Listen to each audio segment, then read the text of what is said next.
Radio Afrique Santé, partenaire des acteurs de la santé. Le journal Erwan Oliyide.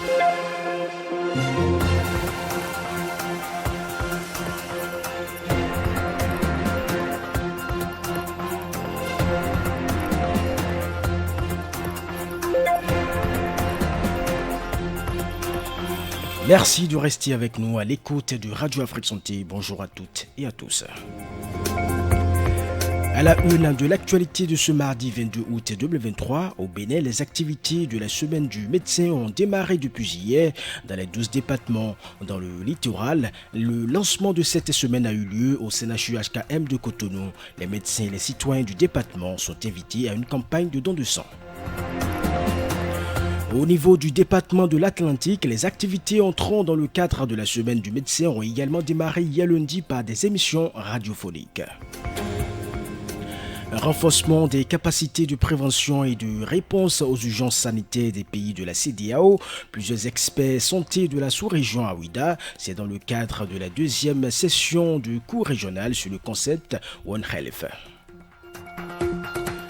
Voilà pour l'essentiel en titre. Nous sommes en direct sur la première web radio thématique santé du Bénin. Bienvenue au journal. Le Conseil national de l'ordre des médecins du Bénin organise depuis ce lundi 21 août 2023, hier lundi donc, la semaine du médecin. Cette semaine qui prend fin samedi 26 août se déroule dans chacun des 12 départements du pays. Dans le département du littoral, le lancement de cette semaine a eu lieu ce lundi, hier au CNHU HKM de Cotonou. Dr Komlan Videwenou Agossou est médecin gynécologue et président du Conseil départemental de l'ordre des médecins du littoral. Il nous parle des activités au menu de la semaine du médecin du littoral. L'Ordre national des médecins du Bénin a instauré la semaine du médecin, une activité qui permet à l'ordre de motiver les confrères que nous remercions pour leur abnégation au travail dans les conditions assez difficiles qui sont les nôtres, mais une occasion qui nous permet également de sensibiliser la population, de nous rapprocher de nos confrères et de nous mettre ensemble. Il y a des activités prévues pour la formation continue des médecins et des activités récréatives. Donc nous aurons des webinaires, nous avons 2 thématiques le mercredi et le jeudi de formation et le vendredi nous avons l'assemblée générale. La forte demande en produits sanguins en cette période de l'année est favorable à la pénurie de sang. Conscient de cela, le Conseil départemental de l'ordre des médecins du littoral a démarré les activités de la semaine par une campagne de don de sang.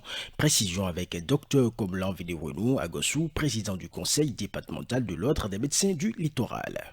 Le don volontaire de sang. Alors pour cette activité, c'est les médecins d'abord qui sont en première ligne. Ce sont mes confrères que j'invite à donner de leur sang pour sauver des vies encore autrement. Je sais que nous sauvons les vies déjà en allant au travail très difficile, mais nous donnons du sang toute cette semaine et par l'occasion, je profite pour demander à toute la population également de se rapprocher des banques de sang, de tous les points de don de sang, de collecte de sang pour donner du sang. Nous sommes dans une période où il y a une surconsommation des produits sanguins à cause de 2 choses essentiellement.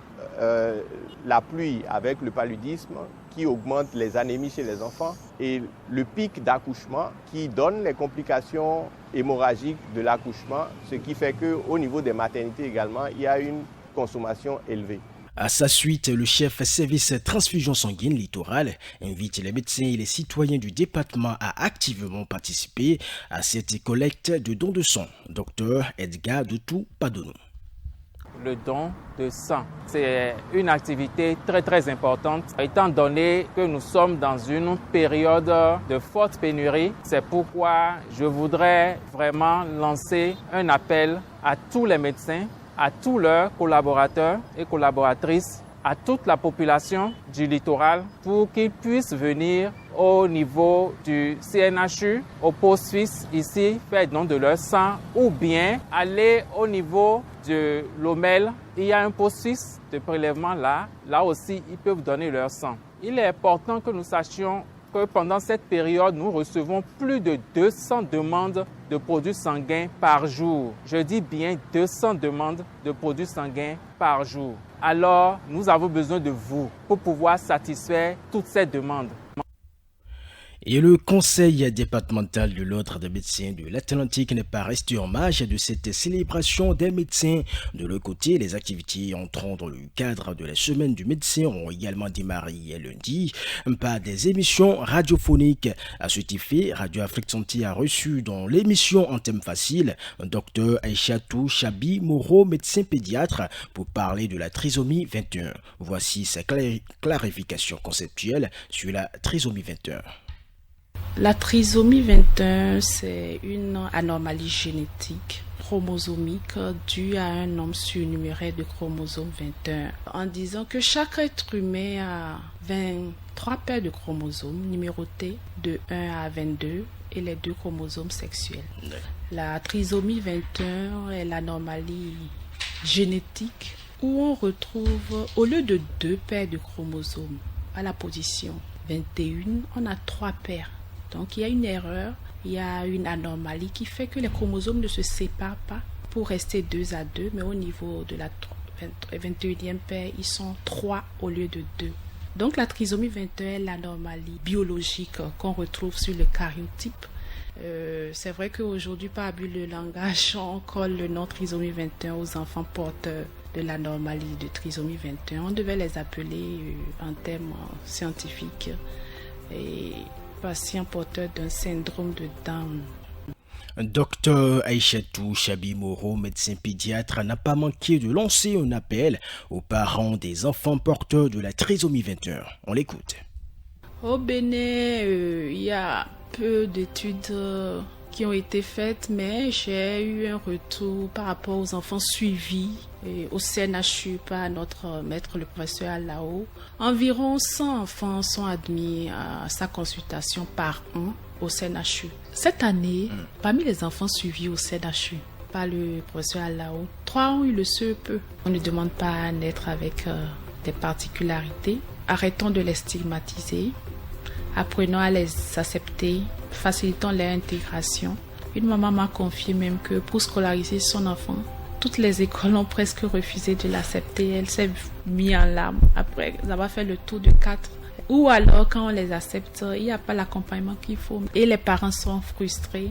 Et je me dis qu'il faut peut-être penser à des centres spécialisés, mais déjà inclusifs, à l'intérieur des écoles. C'est avec cet accompagnement-là qu'on peut aller loin. Dr Aïchatou Chabi Moro, médecin pédiatre, reçu hier lundi sur l'émission en thème facile, émission toujours disponible sur la chaîne YouTube Radio Afrique Santé. La communauté économique des États de l'Afrique de l'Ouest, CEDEAO, opte pour un renforcement des capacités de prévention et de réponse aux urgences sanitaires des pays membres. Depuis ce 21 août 2023, hier lundi donc, plusieurs acteurs de la santé des 15 pays de la CEDEAO se réunissent à Ouidah dans le département de l'Atlantique au Bénin. C'est dans le cadre de la deuxième session du cours régional sur le concept One Health, ce qui signifie une seule santé. C'est une approche intégrée de la santé qui met l'accent sur les interactions entre les animaux, les humains et leurs divers environnements. Il encourage les collaborations, les synergies et l'enrichissement croisé de tous les secteurs et acteurs dont les activités peuvent avoir un impact sur la santé. Son but est d'améliorer la santé et le bien-être grâce à la prévention des risques et l'atténuation des effets des crises qui proviennent de l'interface entre les humains, les animaux et leur écosystème.